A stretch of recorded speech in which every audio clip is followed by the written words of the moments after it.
She saved her company by weaponizing my secret wealth against me, and now I have 24 hours to survive the judge's deadline, or the enemy my mother hired will destroy everything. The smell of pine needles and burning cinnamon always used to mean warmth, family, and the impossible perfection of my mother's holiday table. This year, it just smelled like a coffin. I stood on the freshly shoveled walkway of the sprawling Tudor she'd built with Dad 20 years ago, staring at the frost glittering on the enormous bay window. Inside, the muffled sounds of forced cheer, my sister Carol's slightly too loud laugh, the clinking of crystal, felt miles away, separated by a wall of frigid disappointment. It was Christmas Day, 11 a.m. I was supposed to be inside, enduring the annual performance review disguised as holiday catching up. Instead, I was clutching a thermos of coffee so strong it could dissolve metal, trying to convince myself that the 20-mile drive back to my cramped apartment was the sanest option. 2 weeks ago, the eviction notice had arrived from my mother, Eleanor Vance. Not for her, of course. Eleanor Vance, the matriarch, the pillar of the community, the woman who chaired the local arts council and whose foundation had funded half the stained glass in the cathedral.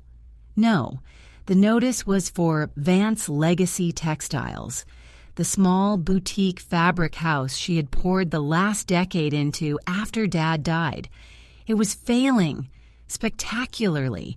She'd been too proud to tell anyone, especially me. I, her only son, Daniel, the black sheep who'd walked away from the family's respectable, though incredibly boring, law firm to chase a career in freelance software architecture, a career she consistently referred to as playing with toys on the internet. I'd found out accidentally while sifting through old emails on the shared family cloud server looking for a receipt. The financial statements were a bloodbath. The company was bleeding capital, facing liquidation by the new year. When I confronted her, the atmosphere didn't just freeze, it shattered. "You think this is your place, Daniel?" She'd hissed, her face tight, older than I'd ever seen it. We were in her mahogany-paneled study, the air thick with the scent of old leather and impending doom. "You think because you managed to code some app that orders gourmet dog food, you understand real business? Real responsibility? Mom, you're drowning. You need a bridge loan, a strategic merger. I can connect you with investors." "I don't need your investors. I need you to stop breathing down my neck. This is my legacy. I built this after your father passed. If it fails on my terms, not under the scrutiny of my estranged, underachieving son." The word estranged felt like a physical blow. I swallowed, my throat closing up. "You're talking about losing everything. You'll lose the house if the company goes under." She stood up, walking to the window, looking out at the very snow I was currently shivering in. "Then let it go. I would rather watch Vance Legacy burn to ashes than accept a single penny of help from you, Daniel. You made your choices. Now I'm making mine. Don't come back until you understand what real sacrifice means." That was it. No holiday card, no quiet talk later. Just a cold, absolute severance. The next morning, I received a terse email from her lawyer confirming that, effective immediately, I was removed from her will and any associated family trusts. She had, quite literally, disowned me at Christmas. I drove away that night. The silence in my car deafening, the grief a physical weight. For 2 weeks, I didn't call.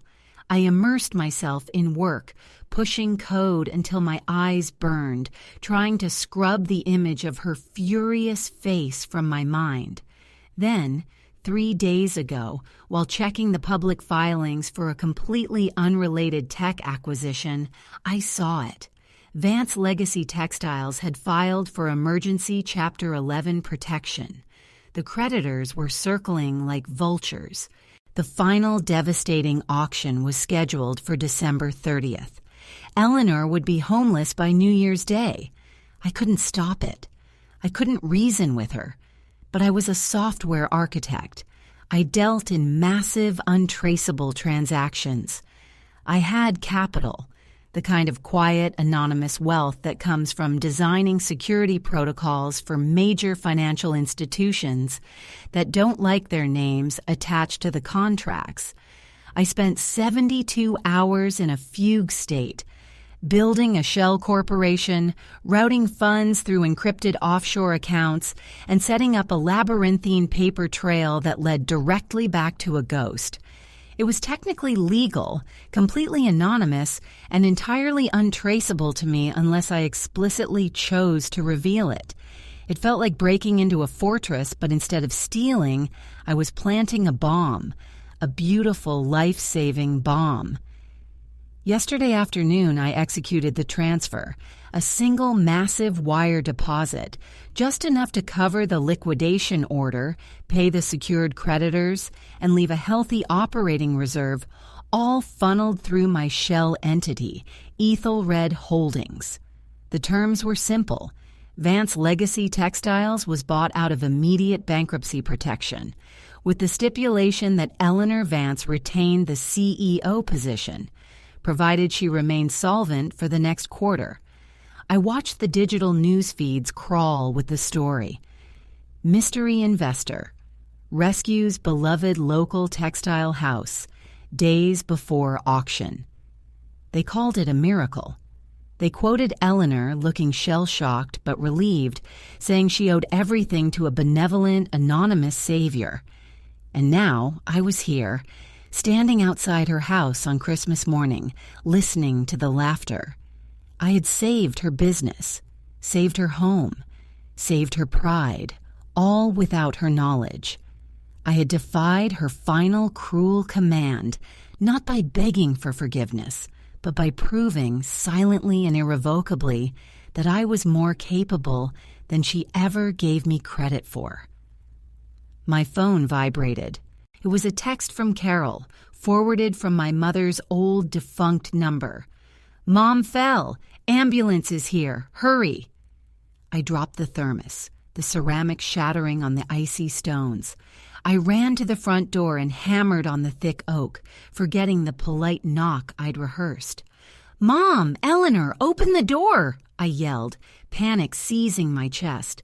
The door finally swung inward, not opened by a servant, but by a paramedic pulling a gurney out the door. My mother was on it, pale, covered in a thin wool blanket, an oxygen mask over her face. Her eyes flickered open as they maneuvered her past me. She looked past the paramedics, past the shattered remnants of Christmas decor visible through the entryway, and fixed her gaze directly on me. Her eyes were wide, not with pain, but with a stark, terrifying realization. She managed to mouth a single breathless word through the plastic mask before the paramedic rushed her toward the waiting ambulance. "Ethelred!"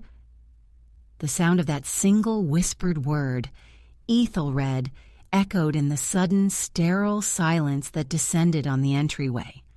The flashing blue and red lights of the ambulance painted streaks across the polished marble floor where, moments before, I'd been bracing for an argument or a reconciliation. Instead, I was left standing amidst the wreckage of a Christmas morning that had already been torpedoed, now confronted by a ghost from my own doing. Eleanor Vance, the queen of stoicism, had somehow recognized the name of the shell corporation I'd spent 3 sleepless days constructing. How? It was designed to be impenetrable, layered beneath layers of Swiss holding companies and irrevocable trusts, the digital equivalent of burying a treasure chest under the Mariana Trench. Carol rushed up to me, her perfectly applied holiday makeup streaked with genuine tears. "Daniel, what are you doing here? Why didn't you answer her calls?" She didn't call me, Carol. What happened? The EMTs said. She was reading the news on her tablet. She looked at the article about the Vance rescue, then she looked at her phone, and then she just collapsed, Carol choked out, pulling me toward the living room where the remnants of the festive carnage lay. She was so agitated. She kept muttering about the impossible timing, about how no one could pull that off so fast unless they were already inside the system. I tried to keep my breathing even, forcing myself into the analytical calm I used when debugging catastrophic system failures. She suspected something, but suspicion wasn't proof. The name Ethelred was the only crack in my armor. Ethelred was the Anglo-Saxon equivalent of a secret handshake in my niche corner of the cybersecurity world, a reference to an obscure 11th century king whose name I'd used as a placeholder password for years. It was esoteric, practically meaningless to anyone outside my profession. "Where are they taking her?" I asked, grabbing my keys. "St. Jude's downtown. They're running tests, maybe stress-related. Daniel, you need to talk to me. Why are you here after what she said?" Carol looked at me, suspicion battling concern. "I came because I heard the news about the company, Carol. I wanted to see if she was okay." It was a pathetic lie, easily seen through, but I had no energy left for elaborate fiction. We piled into Carol's sedan, the silence between us thick with unspoken accusations and the shared, terrifying reality of our mother's fragility. At the hospital, the waiting room was just as cold and antiseptic as the air outside had been. Carol took charge, speaking to the nurses, demanding updates, projecting the competent distress of a dedicated daughter. I hovered near the vending machine, feeling like an imposter waiting for the moment the security team escorted me out. After an hour, a weary-looking doctor appeared. It was a severe hypertensive event, likely brought on by extreme emotional duress. Her heart is stable, but we need to monitor her closely. She's very lucky. "Can we see her?" Carol asked, instantly at the doctor's side. "Just for a few minutes. No stress." Carol went in first. I waited 5 minutes, my stomach churning.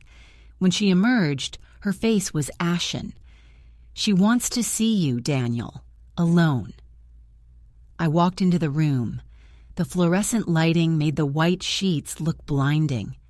Eleanor lay still, tubes snaking from her arm, but her eyes were open, sharp, and focused solely on me. The oxygen mask was off, leaving faint red marks on her cheeks. "Daniel," she whispered, her voice thin but utterly steady. "Take a seat." I pulled the hard plastic chair next to the bed. "Mom, I'm so sorry you're going through this." "Save your platitudes. They're as synthetic as the air in this room." She paused, taking a shallow, measured breath. "The Ethelred rescue. It was you." I looked down at my hands, folded tightly in my lap. I had rehearsed 1,000 responses. "I don't know what you mean. It was a miracle. I was just trying to help." But looking at her, frail but undefeated, I realized the pretense was just another form of the failure she despised in me.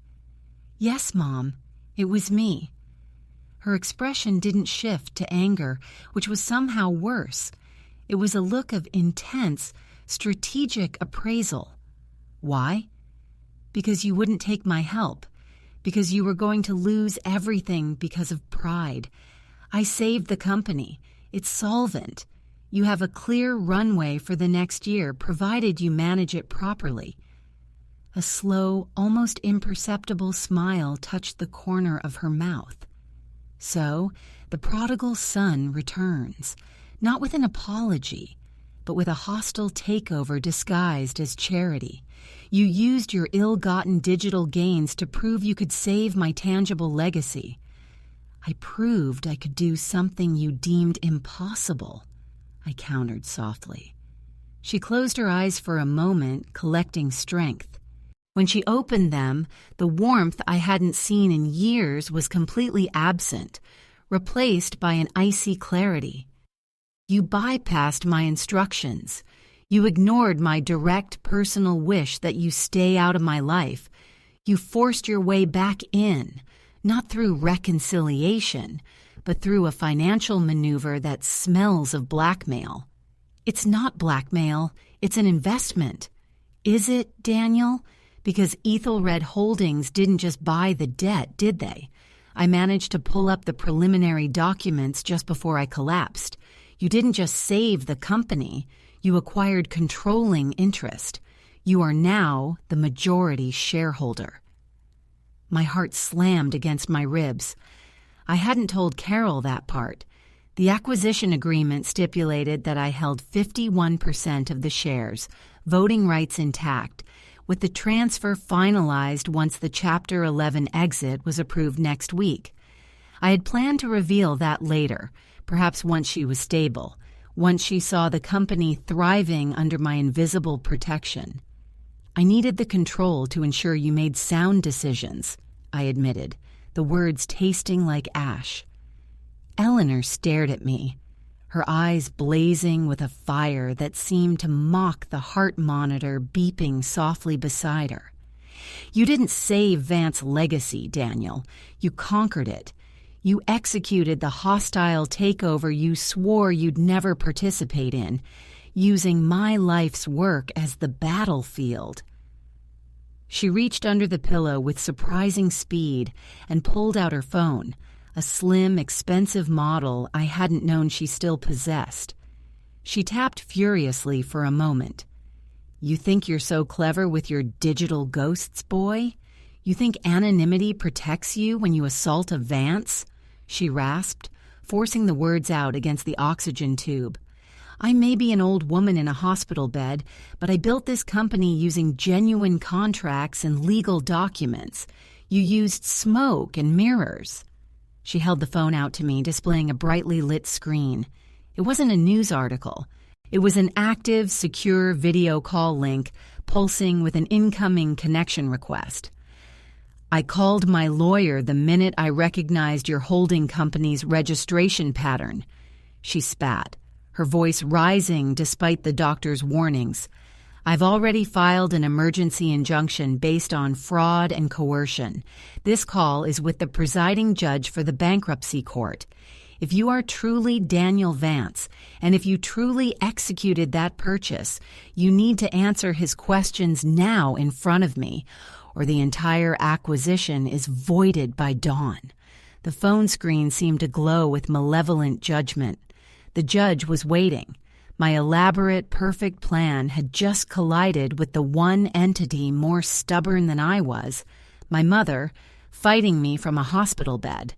If I answered, I exposed myself entirely. If I didn't, everything, the money, the effort, her livelihood, would vanish back into the abyss of bankruptcy. The phone continued its insistent, high-pitched chime, demanding an answer to the judge's immediate inquiry into the mysterious buyer of Vance Legacy Textiles. The chime of the incoming call was a shrill, insistent alarm cutting through the hushed sanctity of the hospital room.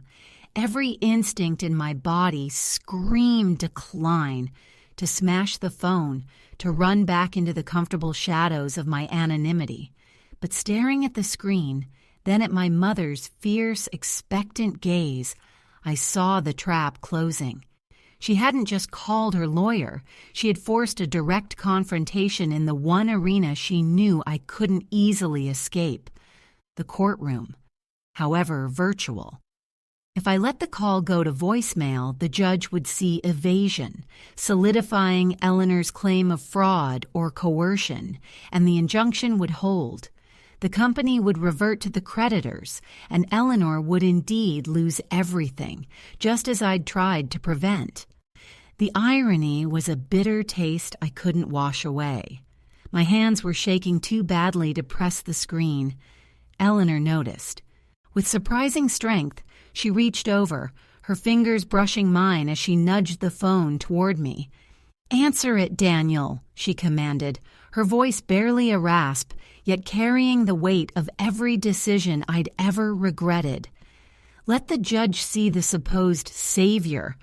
Let's see if your digital fortress can withstand a direct sunlight examination." I took a shuddering breath, tasting the sterile air of the room. I had to play the hand. I accepted the call. The screen immediately shifted from the pulsing request to a static, official-looking video feed. The image resolved into a stern-faced man in his late 50s wearing a dark suit, seated behind a massive oak desk adorned with the seal of the state's bankruptcy court. He didn't look surprised to see me. He looked impatient. "This is Judge Harrison," the man stated, his voice amplified slightly by the phone's speaker. "I understand there has been some confusion regarding the emergency stay granted this morning to Ethelred Holdings concerning the Vance Legacy Textiles receivership. A formal challenge has been lodged by Ms. Eleanor Vance, claiming duress and misrepresentation regarding the purchasing entity." "Mr.?" He paused, clearly expecting a name, a proper title, a law firm. I opened my mouth, the carefully constructed narrative dissolving under the pressure of the judge's gaze and my mother's unwavering surveillance. I couldn't use a lawyer's name. She'd verify it in seconds. I couldn't use my real name without admitting everything outright, forfeiting all legal leverage. "Judge," I began, my voice husky, forcing it into a professional register. "My designation for this transaction is the principal." Eleanor gave a small, contemptuous snort, the only outward sign of her triumph. Judge Harrison leaned closer to the camera. "The principal. Very well. Let the record show that the individual identifying as the principal claims responsibility for the $12 million transfer that halted the liquidation auction of Vance Legacy Textiles. Ms. Vance, you claim this action was taken under coercion. Please elaborate." Eleanor didn't wait for the nurse to shush her. She lifted her head slightly off the pillow. "Your Honor, I disowned my son, Daniel Vance, 2 weeks ago. I specifically told him to stay away from my financial affairs. This entity, Ethelred Holdings, is a shell company registered only 72 hours before the transfer. Its financial source is murky, and its identity is intentionally concealed. I believe my son, in a malicious act of defiance designed to humiliate me, used illicit means to acquire controlling interest in my company right as I was facing bankruptcy, effectively replacing me with his phantom corporation." The judge scribbled furiously. "Mr. Principal, are you denying a familial relationship with Ms. Vance? And can you account for the rapid formation and funding of Ethelred Holdings?" This was the edge. If I admitted the relationship, she won on the coercion charge. If I denied it, I looked like a criminal organization attempting a clandestine, hostile takeover. "Your Honor," I said, choosing a dangerous third path, one rooted in the technical truth. Ethelred Holdings is an investment vehicle founded by a private consortium dedicated to stabilizing undervalued assets in the artisanal manufacturing sector. Ms. Vance is mistaken about the source of the funding. It is entirely above board, though structured for absolute privacy, as is standard in high-net-worth acquisitions. "Privacy?" Judge Harrison scoffed. "You halt a liquidation order on Christmas Day, claim consortium funding, yet you refuse to name a single representative? This smells of insider trading, Mr. Principal. We require verification of the principal shareholder's identity immediately, or the stay will be lifted at 9 a.m. tomorrow, pending full disclosure." Eleanor's eyes glittered, triumphant. She had backed me into a corner where the only way to keep her company solvent was to surrender my entire life's anonymity. "I can provide verification, Your Honor," I conceded, my voice sounding alien to my own ears. "But my involvement is contingent on two things remaining absolutely protected. First, the identity of the consortium members must remain private, as per the confidentiality agreement protecting my primary business interests. Second," I paused, leaning into the phone, locking eyes with my mother, who was now struggling to sit up against the rails, "the resolution of my relationship with Ms. Vance must be handled outside the scope of this court." "And what resolution do you propose?" the judge asked, clearly fascinated by the drama unfolding on his screen. "I propose," I stated, my gaze unwavering on Eleanor, "that I sign over 50% of Ethelred Holdings voting shares back to Ms. Vance, giving her operational control of the company in exchange for her public acknowledgement, not to the court, but to her family, that my involvement was purely an attempt to offer legitimate financial assistance, however badly timed." Eleanor let out a harsh, rattling laugh that turned into a desperate cough. "You think a share transfer fixes this? You think you can buy your way back into my good graces with a fraction of the power you stole?" The judge intervened sharply. "Mr. Principal, this is not a family squabble. This is a legal proceeding. I need a concrete proposal on the table before I rule on the injunction extension. Will you submit the transfer documentation for independent escrow review by midnight, or shall I lift the stay?" I looked at my mother, realizing she hadn't just recognized the name Ethelred. She had understood the implication of that name instantly. She wasn't just a textile magnate. She was sharp enough to play the same high-stakes game. I had won the battle for the company, but she was winning the war for control of the narrative, and possibly my entire financial future. "Midnight is too late for due diligence, Judge," I shot back, buying time. "I need to ensure the transfer documents are legally sound. I request a temporary stay extension until 9 a.m. tomorrow morning, when I will present signed, executed documents transferring 50% of Ethelred to Eleanor Vance, with her retaining majority operational votes, provided she ceases all litigation against the holding entity." Judge Harrison sighed, rubbing his temples. "This is unprecedented. Very well, the temporary stay is extended until 9 a.m. tomorrow. But, Mr. Principal, if you fail to appear with those signed documents, or if they are found to be fraudulent, I will not only void the acquisition, but I will initiate a full federal investigation into Ethelred Holdings for financial subterfuge." The line clicked dead. The screen went black. I slowly lowered the phone. The silence returned, heavier this time, charged with a 24-hour countdown. Eleanor was breathing shallowly, watching me with a mixture of fury and something I couldn't quite decipher. "You think that buys you a seat at the table, Daniel?" she whispered, her eyes darting to the door, clearly anxious for Carol or the nurse to return. "You think a partial share transfer undoes 2 decades of disappointment? You just gave me the blueprint to dismantle your entire digital empire, brick by digital brick. And I have until morning to decide if I want to take your offer or burn both the company and your precious anonymity to the ground just to watch you suffer the consequences." The threat hanging in the sterile air was colder and sharper than the Christmas Eve frost. Eleanor Vance, confined to a hospital bed, had just leveraged my digital lifeline against me, turning my act of desperate salvation into a hostage situation. The 24-hour ultimatum was not a truce. It was a declaration of war fought on my terms, the financial battlefield, but within her immediate striking distance. I looked at the small bedside table where her phone lay, the judge's blank screen a stark reminder of the high-stakes performance that had just concluded.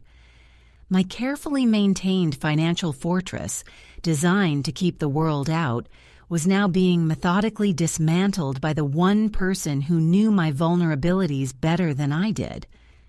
"You wouldn't, Mom," I said, the conviction weak even to my own ears. "It would destroy the company. You'd lose everything anyway." "Would it?" she countered, a dangerous flicker of energy returning to her eyes. "You bought the debt, Daniel. You didn't buy the IP, the client list, or the goodwill, which, incidentally, are worth far more than the debt you assumed. If I sue for fraud and win, the acquisition is voided, and the original creditors step back in. I lose my company, yes, but you lose every dollar you poured into Ethelred, and you face federal inquiry that will expose the fact that you are operating under a pseudonym with questionable international routing. That, Daniel, is a far more spectacular collapse than a simple Chapter 11 filing." She had done her homework while I was busy engineering the rescue. She hadn't just called her lawyer, she had clearly mobilized every resource at her disposal immediately after I left the house. "I'm not playing games, Mom. I just wanted you to have a chance. And I wanted you to respect my boundaries. We are at an impasse," she stated, closing her eyes briefly, gathering strength for her next move. "I need to rest. Carol is coming back in. You need to use the next 24 hours wisely. You can either prepare the legal documents you promised, or you can prepare your defense against a federal probe." Just then, the door swung open, and Carol rushed back in, her face contorted with worry. "Mom, are you all right? What was all that noise?" "Daniel, the nurse said you shouldn't be agitating her." Eleanor opened her eyes, the fight draining from her face, replaced instantly by the image of the frail, beloved matriarch. "I'm fine, darling. Just a little overwhelmed by the Christmas miracle. Daniel was just leaving.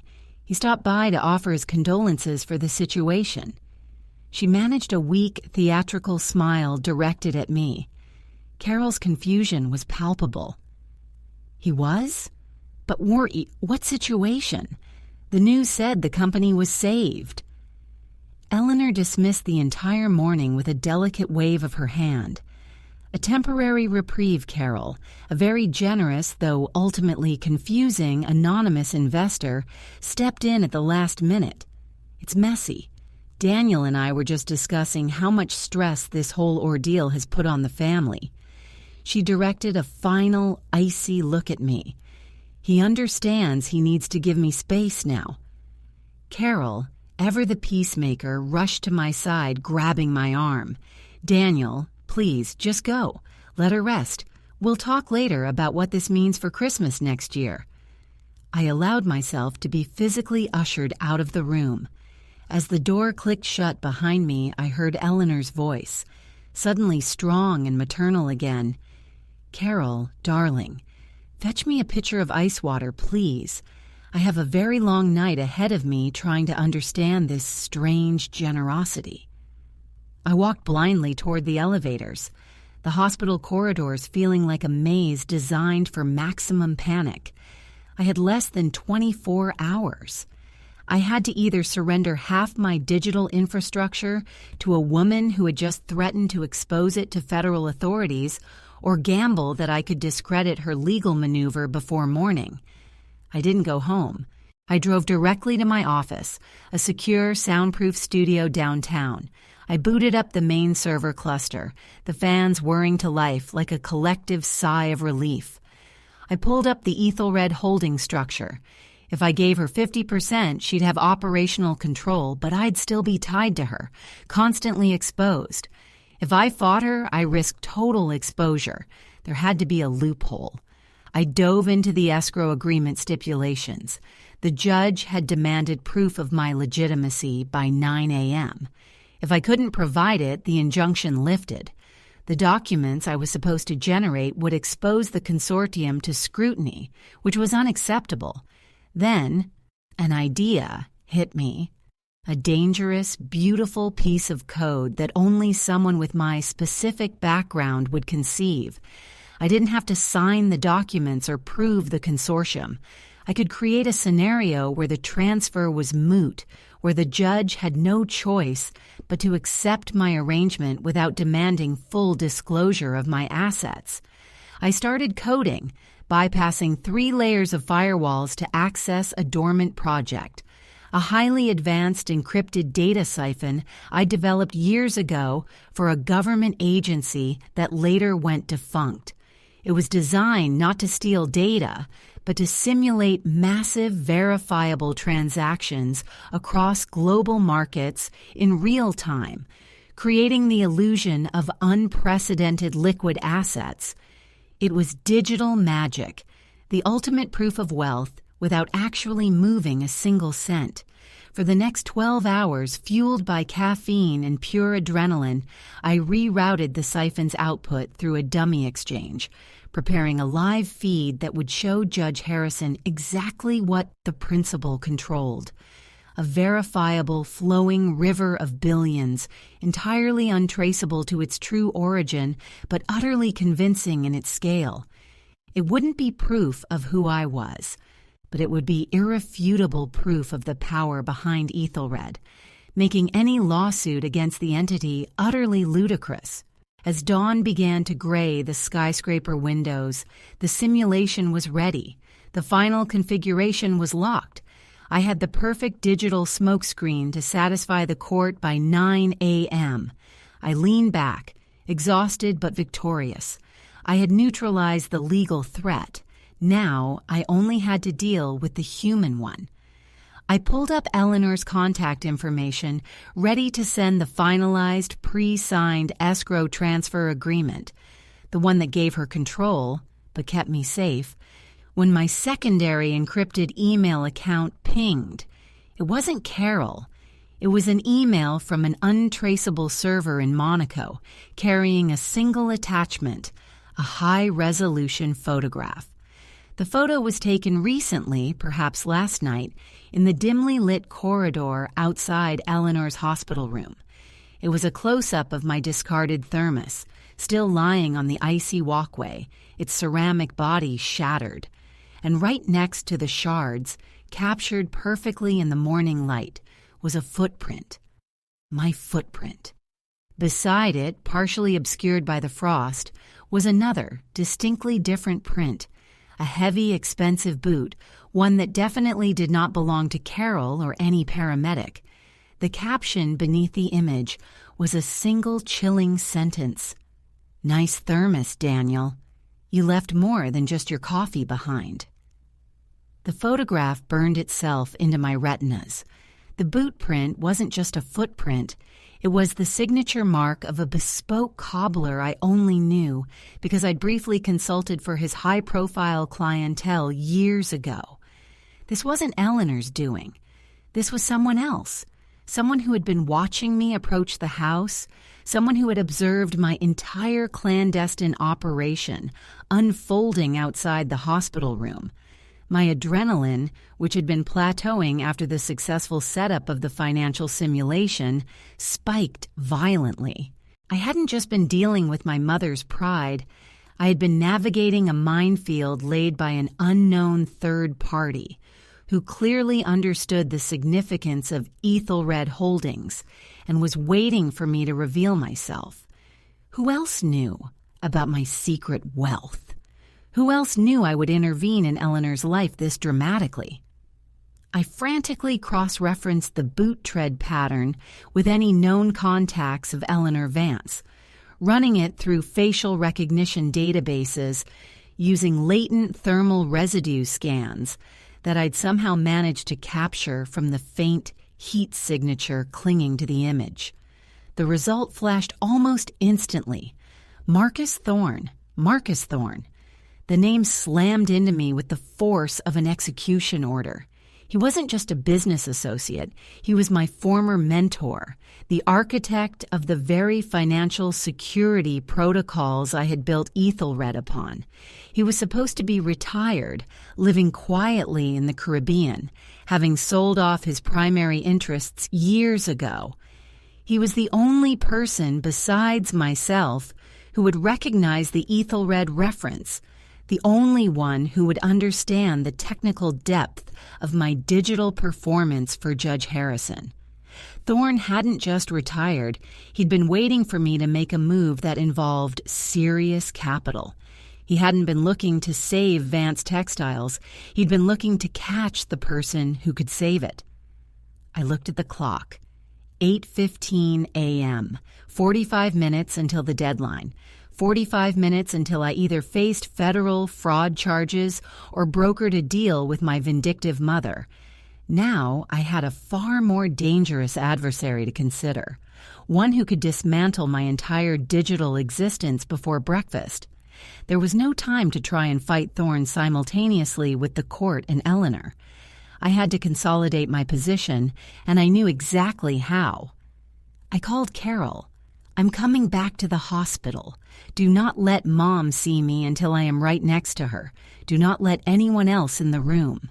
I mean it, Carol." I didn't wait for a response. I grabbed the physical hard drive containing the full data siphon simulation, the digital proof of billions, and bolted for the elevator. When I burst into Eleanor's room at 8:40 a.m., the scene was exactly as I had predicted. Carol was standing guard, looking terrified. Eleanor was propped up, phone in hand, clearly waiting for the final moment of reckoning. "Get out, Daniel," Eleanor rasped, lifting her hand to silence Carol. "It's too late. My lawyer is ready to file the motion to void your temporary stay." "No, it's not," I said, walking directly to her bedside table. I placed the heavy, shielded hard drive next to the phone that was about to ring with the judge's 9 o'clock call. "Mom, I didn't just save your company from bankruptcy. I saved it from Marcus Thorne." Eleanor froze. The composure that had held all night finally cracked. "What are you talking about?" "Thorne was watching me yesterday morning. He recognized the Ethelred signature from my old project work. He was waiting for me to deploy capital so he could trace the source and seize the assets. He knew I was intervening." I leaned down, my voice dropping to a conspiratorial whisper only she could hear. "He's not interested in Vance Textiles, Mom. He's interested in me. And he knows I just set up a simulation worth trillions for the judge to see at 9 a.m., a simulation that can't be physically traced back to me but proves my legitimacy. Thorne, however, can trace the simulation's external signature through the security back doors I forgot to close when I went dark." I tapped the hard drive. "If the judge calls at 9 and I show him this feed, Thorne will know exactly which security parameters to target to expose the simulation as fake, and I go down for massive fraud. But if I don't show him this, the injunction lifts, and Thorne can swoop in legally later to claim the struggling company as a distressed asset, knowing I'm too exposed to fight him." Eleanor stared, comprehension dawning slowly, followed by a cold, shared terror. "You brought danger to my doorstep." "You disowned me, Mom. I didn't think I had a home base left to protect. But now I realize the real threat isn't you cutting me off. It's Thorne cutting us both down to size." I gripped the edge of the bed rail. "This is the only way out. We have to present a united front, not as adversaries, but as partners fighting an external threat." I looked at Carol, who was watching us, utterly lost in the rapidly escalating drama. "Carol, I need you to call the hospital administrator. Tell them Eleanor Vance's son is here, and he is her designated legal liaison for the next 48 hours. No exceptions." Then I turned back to Eleanor. "You have two choices. You can go ahead with your lawyer and risk exposing my digital footprint, which will bring Thorne down on both of us, bankrupting the company and sending me to prison. Or you take my deal now, before the judge calls." I pushed the pre-signed escrow document, the one giving her operational control, across the bedside table. "Sign this, Mom. You get your company back, operational control restored." I walk away, truly walk away from Vance Textiles, and I disappear back into the digital ether. I take the heat from Thorne alone, but I guarantee this company and your future stays solvent and untouched by the chaos I just brought in. Her hand trembled as she reached for the pen. She looked at the document, then at the hard drive representing my entire hidden life, then at the phone that was about to connect her with the judge. For the first time, her fierce pride was eclipsed by a pragmatic survivalist instinct. She had to choose between crushing her son and saving her legacy from a shared enemy. With a shaky breath, she signed the document, the neat, familiar signature of Eleanor Vance flowing across the dotted line. The phone on the table began to ring, loudly, definitively, the clock hitting 9 a.m. Eleanor shoved the signed paper toward me. "Get out, Daniel, and don't ever contact me again." I picked up the phone before she could move. Judge Harrison's serious face filled the screen. "Good morning, Mr. Principal. We are ready to proceed with the final ruling regarding the Vance injunction. Do you have the executed transfer documents, or shall I vacate the stay and initiate the fraud investigation?" I held the signed document up to the camera, perfectly centered in the frame. "Your Honor, the situation is resolved. I have transferred majority operational control back to Ms. Vance, as per our agreement. I assure you, Ethelred Holdings is standing down entirely. And for the record," I added, glancing one last time at my mother's guarded expression, "I withdraw any and all claims related to Vance Legacy Textiles." Judge Harrison studied the signature, a long moment passing where my future hung suspended. Finally, he nodded curtly. "Understood. The injunction is lifted, the acquisition is voided, and Ethelred Holdings is officially exiting the Vance Textiles matter. Good day, gentlemen." The connection severed. I placed the phone down. I had paid the price, half my financial leverage and complete estrangement, but she was safe, and I was free of the threat of exposure from both sides. I picked up the hard drive, my shield against Thorne. "Goodbye, Mom," I whispered, turning toward the door. Just as I reached the threshold, Eleanor spoke, her voice soft but carrying a strange resonance. "Daniel." I stopped, half turned. "The judge accepted the document. The company is safe. You kept your promise to the business," she admitted, her voice almost devoid of venom. "But you're wrong about one thing." "What's that?" I asked, bracing for the final verbal lash. "Marcus Thorne," she said, leveling her gaze at the hard drive I held. "He isn't just interested in your money, Daniel. He was working for me. He found out about your intervention the moment you stepped onto the walkway yesterday, because I tipped him off. I needed leverage strong enough to force you to either come clean or give up control, and you gave up control. Now," she finished, a chilling smile spreading across her face as Carol looked on in horror. "You take that little toy of yours and you disappear. But if you ever think about contacting me or my company again, I will unleash Thorne on you myself. Go." I stood there, frozen, realizing the depth of the betrayal. My mother hadn't just accepted help. She had weaponized my only protector against me, ensuring my total, irreversible exile, all while making it look like a victory for her pride. I had saved her, and in return she had used my secret past to erase my future. The door slammed shut behind me, not by my hand, but by hers, locking me out forever.